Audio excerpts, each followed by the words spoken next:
La compañía ha obtenido 798 millones en ventas. Este dato ha quedado por debajo de lo esperado. Ha facturado menos que en el mismo periodo del año anterior, y GameStop, que además ha comunicado un acuerdo de venta en mercado abierto a la SEC, el regulador bursátil estadounidense, que le ha permitido vender hasta 20 millones de acciones adicionales de sus acciones ordinarias de clase A. Y seguimos hablando del juego, en este caso de la cadena de salas de juegos Dave & Buster's Entertainment, que se ha desinflado, está bastante más plana a pesar de que ha tenido una mejora de sus resultados. En el segundo trimestre la compañía ganó 40,3 millones de dólares, por encima de las ganancias cosechadas un año antes, y a pesar de que las condiciones económicas están mermando la capacidad adquisitiva, el consumo, Dave & Buster ha previsto mayor crecimiento en los próximos trimestres por el cambio de estrategia implementado por la compañía. Además, ha comunicado un aumento de reservas y la apertura de nuevos locales en Florida y Nueva York. Y las acciones de Morgan Stanley, un día más con recortes en el Dow Jones tras una rebaja de calificación de Goldman Sachs. Baja un escalón su recomendación, pasa de ser neutral a, en este caso pasa de comprar a ser neutral con el valor, y una rebaja que además viene acompañada de precio objetivo, que se reduce de 113 a 105 dólares la acción de Morgan Stanley. Recordemos, Goldman Sachs ha justificado esta rebaja porque anticipan un cambio de ciclo en el sector bancario en el que los bancos de inversión, los grandes bancos como Goldman Sachs y Morgan Stanley, van a tener más problemas. Las bajadas de tipos también mermarán el rendimiento de los activos.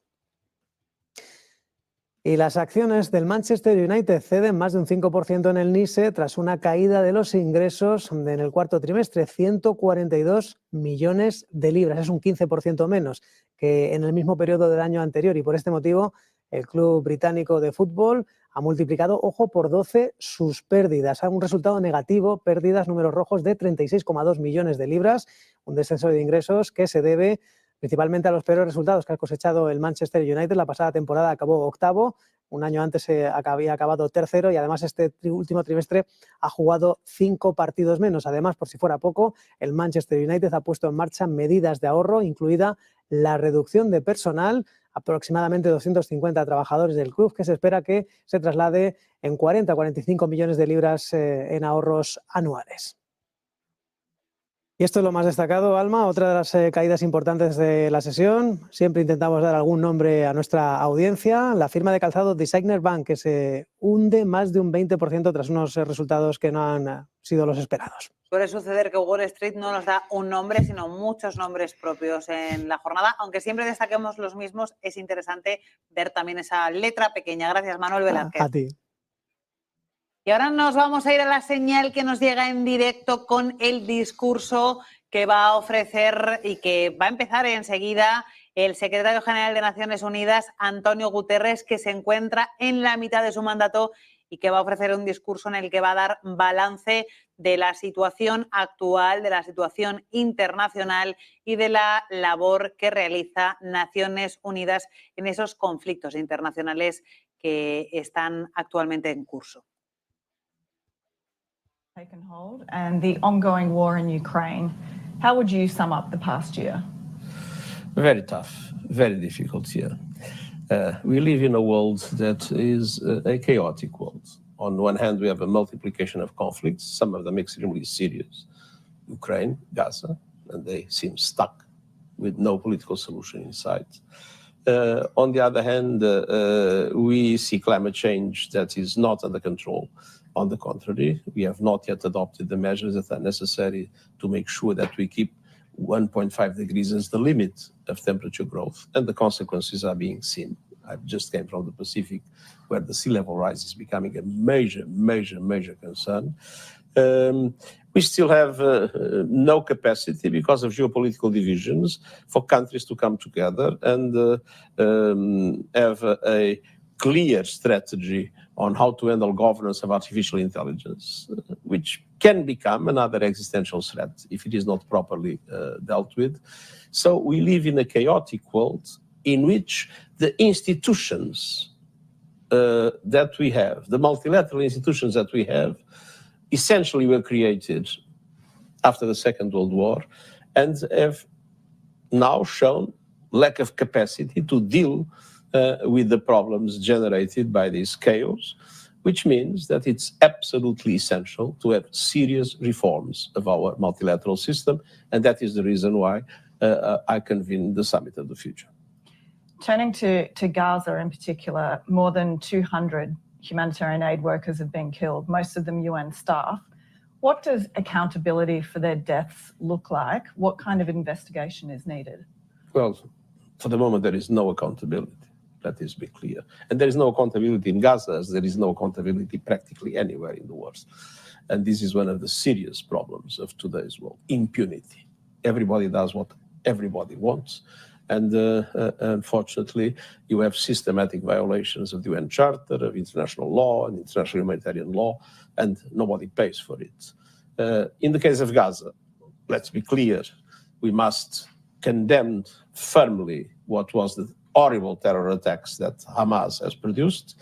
But then afterwards, we have witnessed a series of military interventions by Israel in Gaza with a level of death and destruction that has no parallel in my times as Secretary General, and with very dramatic violations of international humanitarian law and total absence of an effective protection of civilians. The Hamas also committed several violations of international humanitarian law, and there is the absolutely horrendous question of the hostages. But it is clear that what's happening in Gaza is totally unacceptable. Do you hope one day there might be some sort of investigation and accountability for their deaths? We have asked in relation to all the humanitarian workers that were killed, and not only ours, that there should be effective investigation and there should be accountability. By who? Fortunately, the institutions we have shown an enormous difficulty in making sure that accountability takes place. We have courts, but we see that the decisions of courts are not respected. And it is this kind of limbo of accountability that is totally unacceptable, and that requires also a serious.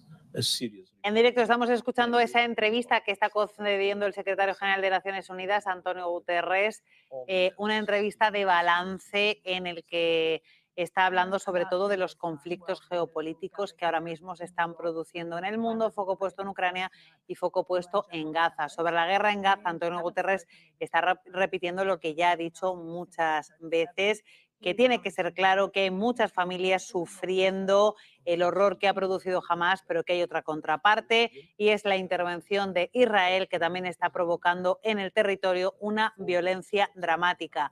Habla de que por las dos partes se han producido violaciones de derechos humanos. Dice que jamás ha permitido la violencia, pero lo que está pasando en Gaza es inaceptable también por parte de Israel. Que una situación de limbo como en la que estamos actualmente y de un conflicto cronificado es absolutamente inaceptable.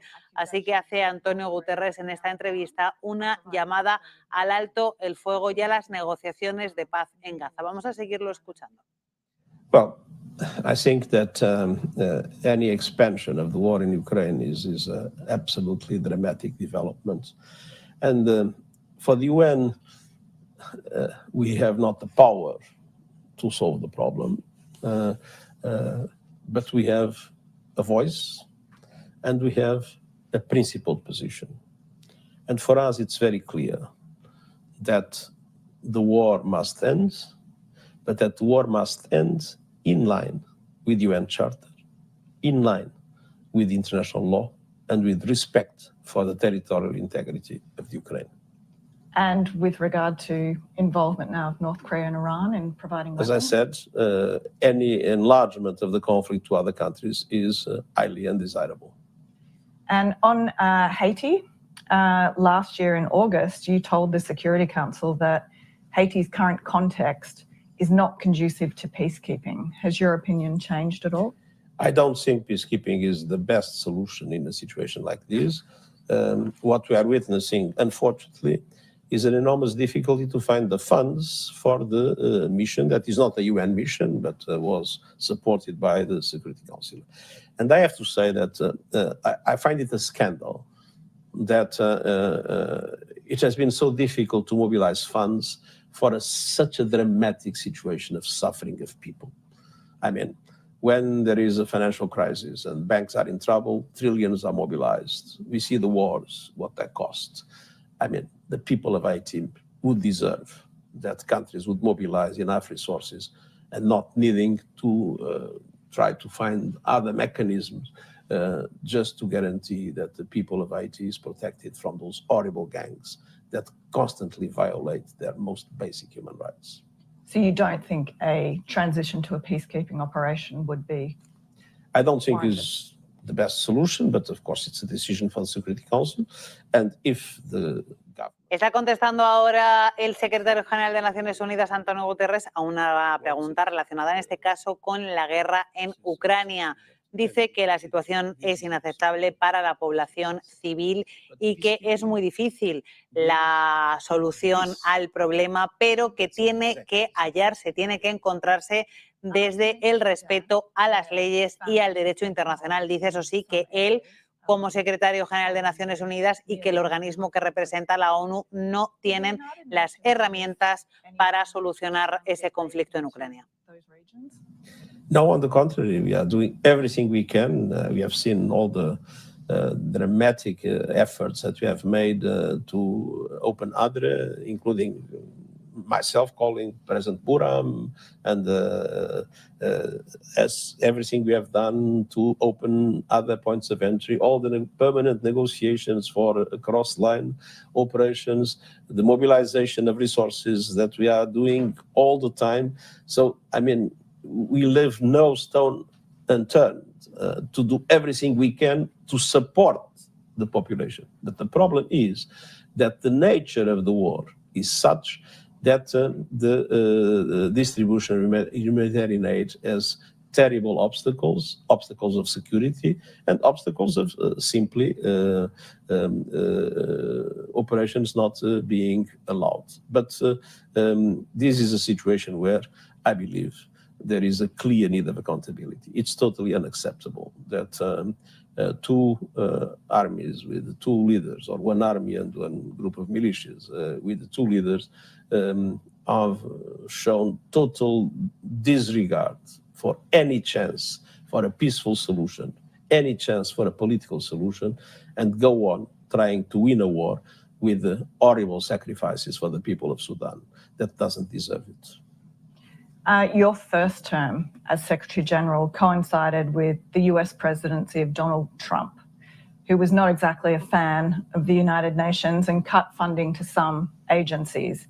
Does the UN have a contingency plan for a second possible Trump presidency? We are ready to deal with any president of any country that is a member state of the United Nations. And of course, it's not for us to decide who is going to rule the United States. We recognize the United States is a fundamental partner of the UN, but obviously we are ready to work in all circumstances in defense of the values of the Charter and of the values of the UN. On that note, you've been a strong advocate for a very long time of action to fight climate change. Could the UN climate treaty, the Paris Agreement, could that survive if the United States again withdrew?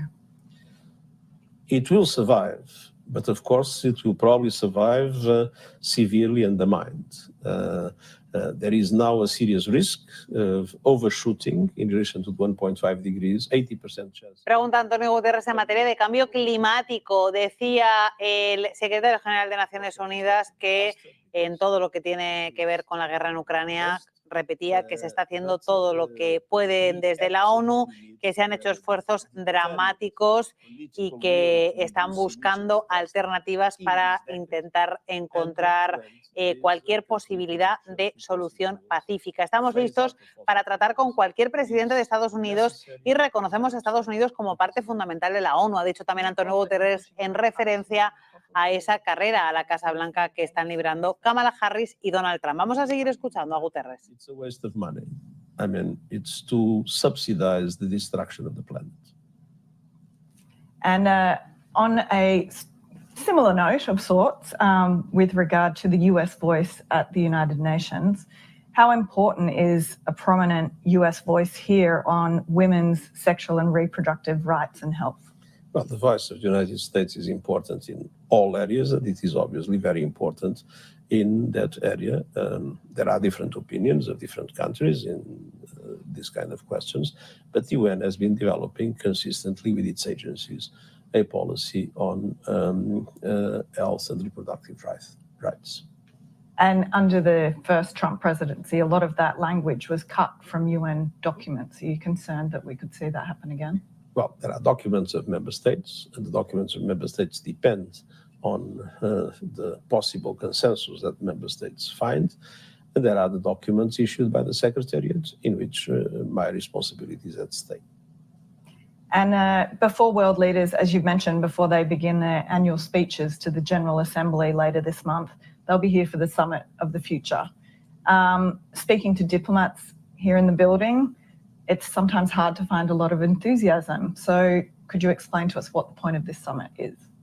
It is absolutely essential to use this summit with ambition to create the conditions for a much more adequate governance to the world of today.